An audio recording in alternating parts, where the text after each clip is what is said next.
একজন আধ্যাত্মিক ব্যক্তি তারা সমাজের কুসংস্কার মিথ্যাকে কাটার জন্য তারা কর্ম করেনি। তারা সত্য জেনেছে, তাই সত্যের বই লিখেছে। তারা সত্য জেনেছে, তাই সত্যের ভিডিও বানিয়েছে এবং সেটা পাবলিশ করেছে। এটা তাদের ধর্ম, এটা তাদের কর্ম, তাই তারা এটা করেছে। যেমন একজন ব্যক্তি, সে ধরো স্টেজে নৃত্য পরিদর্শন করছে দর্শকদের সামনে, এবং সেই ব্যক্তি যদি এটা চায় বা এই ভেবে যদি সে নাচে স্টেজের উপরে যে আমার নাচ দেখিয়ে সবাইকে মোহিত করে দেব, তাহলে ওই নাচের মধ্যে কামনা থেকে গেল। ওই নাচটা তোমার বন্ধন ক্রিয়েট করবে। তাই একজন আধ্যাত্মিক ব্যক্তি সে স্টেজের উপরে নেচেছে, কিন্তু সেই নাচ কাউকে দেখানোর জন্য নয়, কাউকে মোহিত করার জন্য নয়। তারা সত্যের বই লিখেছে, সেই সত্যের বই লেখা তার ধর্ম। এই নয় যে সেই বই লিখে সে সমাজের কুসংস্কারকে দূর করবে, এই ভেবে তারা বই লিখেনি। তারা বই লিখেছে, তারা সত্যের ভিডিও পাবলিশ করেছে। এই পাবলিশ করা তার ধর্ম, তার কর্ম, সে তার ধর্মকে পালন করেছে। একজন ব্যক্তি অ্যাক্টিং করছে এবং তার দর্শকদের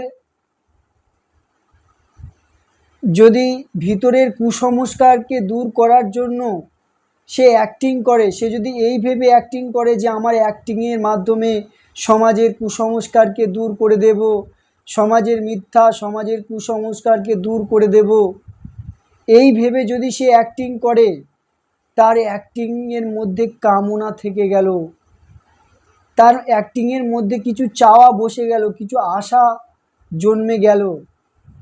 এই চাওয়াটাই তার বন্ধন ক্রিয়েট করবে। তাই আধ্যাত্মিক ব্যক্তি কখনোই অন্যকে দেখানোর জন্য বা অন্যেরকে প্রভাবিত করার জন্য বা সমাজকে কুসংস্কারকে দূর করার জন্য তারা সত্যের বই লিখেনি, সত্যের ভিডিও পাবলিশ করেনি। তারা সত্য জেনেছে, সত্যের বই লিখেছে, সত্যের বই পাবলিশ করেছে। এই সত্য জানা এবং সত্যের বই লেখা, এটা তার ধর্ম। তুমি তোমার ঘরে যখন চুরি হয় এবং পুলিশ যখন তোমার ওই ঘরের চোরকে ধরে তোমার ঘরের জিনিসপত্র আবার ফেরত দেয়, তখন তুমি পুলিশকে বলো যে স্যার ধন্যবাদ। সে পুলিশকে ধন্যবাদ দেয়। পুলিশ কি এই জন্য তার চোরকে, বাড়ির যে চুরি করেছে চোরকে ধরে দিয়েছে ধন্যবাদ পাওয়ার জন্য? সে তার কর্তব্য পালন করেছে, সে তার দায়িত্ব, তার ধর্ম পালন করেছে। একজন জজ ন্যায় বিচার করেছে আর তুমি তাকে ধন্যবাদ দিচ্ছ। জজ যখন ন্যায় বিচার করে, এই ভেবে বিচার করে না যে আমি ধন্যবাদ দেবে, সবাই আমাকে প্রশংসা করবে, তাই আমার ন্যায় বিচার করতে হবে। সে ন্যায় বিচার করে, ন্যায় বিচার করা তার ধর্ম, তার কর্তব্য। এই নয় যে সবার কাছ থেকে প্রশংসা নেব, শাবাশি নেব, তাই আমি কর্ম করব, ন্যায় বিচার করব। তাই আধ্যাত্মিক ব্যক্তি খুব ভালো করে জানে যে তার ভিডিও মধ্যে যদি কিছু চাওয়া থাকে, সে যে সত্যের বই লিখেছে, সে যে সত্যের বাণী লিখেছে, এই বাণীর মাধ্যমে তার যদি কিছু চাওয়া থাকে, ওই চাওয়াটা তার বন্ধন ক্রিয়েট করবে। ওই চাওয়াটা তার কামনা ক্রিয়েট করবে,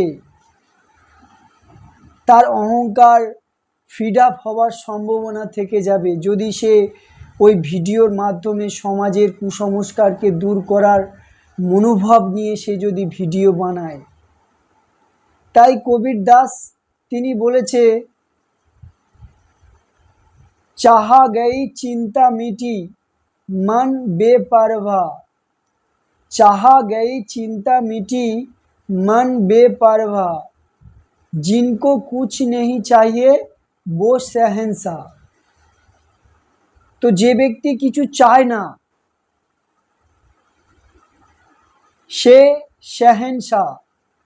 চাহা গই চিন্তা মিটি, তোমার যদি কিছু চাই, এই চাওয়াটা যদি তোমার না শেষ হয় তাহলে তোমার মন অবিরাম বিচলিত হবে, সে চিন্তিত হবে। তুমি ভিডিও বানাচ্ছ, সত্যের বই লিখছো, সেই সত্যের বই এই মনোভাব নিয়ে যদি তুমি সত্যের ভিডিও বানাও, সেটা পাবলিশ করো যে আমি সত্যের ভিডিও দেখিয়ে সবাই সমাজের অন্ধকারকে দূর করব, কুসংস্কারকে দূর করব, তাই আমি সত্যের ভিডিও বানাতে হবে, তাহলে তোমার মধ্যে একটা চাওয়া থেকে গেল।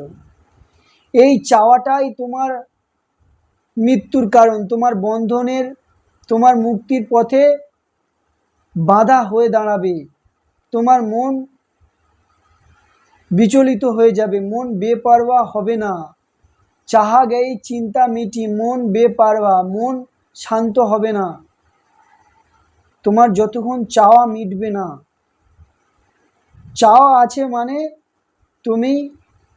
তোমার সেখানে কামনা আছে, ওই কামনায় তোমার বন্ধন ক্রিয়েট করবে, তোমার মুক্তির পথে বাধা হয়ে দাঁড়াবে। তুমি স্টেজে উপরে দাঁড়িয়ে নৃত্য প্রদর্শন করছো এই ভেবে যে আমার নৃত্য দেখিয়ে, আমার নাচ দেখিয়ে সবাইকে মোহিত করব, সবাইয়ের ভিতরের অহংকারকে নাশ করব, মিথ্যাকে কেটে দেব, তাহলে ওই নাচের মধ্যে তোমার কামনা থেকে গেল।